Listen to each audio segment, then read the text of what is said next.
Bismillahirrahmanirrahim. Assalamualaikum warahmatullahi wabarakatuh. Salam Malaysia Madani. Kain perca di meja tamu, tampak bulan di balik papan. Buku dibaca menambah ilmu, buat bekalan masa hadapan. Hai semua, saya Marisa Erina binti Muhammad Idris merupakan pelajar Sekolah Kebangsaan Bandar Pusat, Sekolah Kluster Kecemerlangan Kementerian Pendidikan Malaysia. Kod sekolah saya CBA 9117. Saya berumur 11 tahun. Saya merupakan seorang murid yang suka membaca kerana berpegang dengan prinsip membaca jambatan ilmu.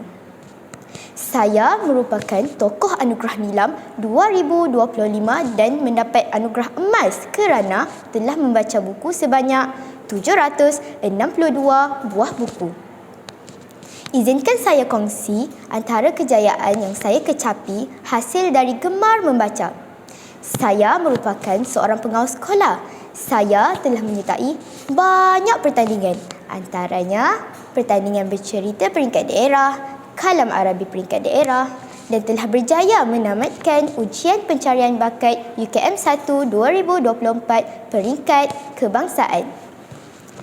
Saya suka membaca semua jenis bahan bacaan, sama ada bahan buku atau digital. Genre seperti science fiction, misteri dan kehidupan adalah kegemaran saya.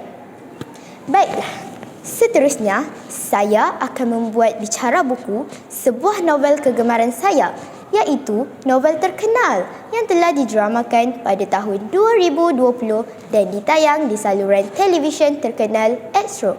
Seindah Tujuh Warna Pelangi. Novel ini mempunyai 457 muka surat dan ditulis oleh seorang novelis terkenal, iaitu Iman Sufi. Seindah Tujuh Warna Pelangi diterbitkan oleh penulisan Enterprise di bawah syarikat karya seni. Novel ini juga telah menerima banyak anugerah di bidang penulisan. Hebat bukan? Seindah Tujuh Warna Pelangi merupakan novel yang menggugah perasaan, mengisahkan Aira Tihani yang pulang ke kampung setelah 4 tahun menghilang. Kembali ke pangkuan keluarga menjelang pernikahan abangnya, Raihan. Sewajar menjadi sangat menggembirakan. Namun, bagi Aira, pulang ke kampung bermakna berhadapan dengan kenangan pahit yang menyakitkan. Terutama ketika berjumpa dengan bekas suaminya, Andika Iman.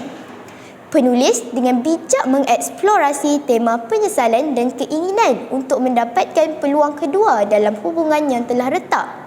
Andika, yang dahulunya hanya memikirkan tentang harta, kini berusaha untuk menunjukkan cintanya yang tulus.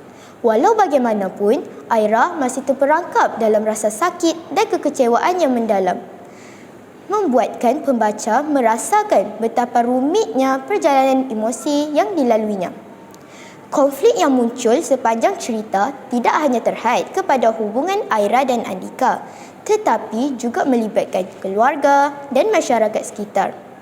Setiap watak mempunyai latar belakang dan motivasi unik yang menjadikan cerita ini lebih kaya dan kompleks. Penulis menggambarkan pergeseran emosi dan pengorbanan yang dialami oleh setiap watak, menjadikan pembaca merasakan empati terhadap situasi mereka. Dan akhirnya, Seindah Tujuh Warna Pelangi membawa pembaca kepada satu kesimpulan indah, bahawa cinta sejati memerlukan pengertian, maaf dan keinginan untuk berubah. Aira dan Andika telah melalui pelbagai rintangan dan ujian. Akhirnya, dapat mencapai kebahagiaan yang selama ini terpisah. Dengan simbolik Tujuh Warna Pelangi, novel ini menekankan harapan dan keindahan yang datang selepas badai. Secara keseluruhan, novel ini bukan hanya sebuah kisah cinta, tetapi juga sebuah perjalanan introspeksi yang mendalam tentang bagaimana kita menghadapi masa lalu, memaafkan diri sendiri dan membuka hati untuk mencintai semula. Penulis berjaya menyusun naratif yang menyentuh hati, menjadikan Seindah Tujuh Warna Pelangi sebagai bacaan yang tidak akan dilupakan. Ianya juga banyak memberi inspirasi kepada pembaca kerana aturan ayat yang tersusun dan plot penceritaan yang memberi banyak mesej yang boleh dijadikan iktibar. Andai dipilih menjadi bintang, takkan ku jauh dari mentari. Moral cerita tidak akan hilang, kisah indah hiasi diri. Sekian bicara buku dari saya. Salam ilmu, salam cintai buku. Terima kasih.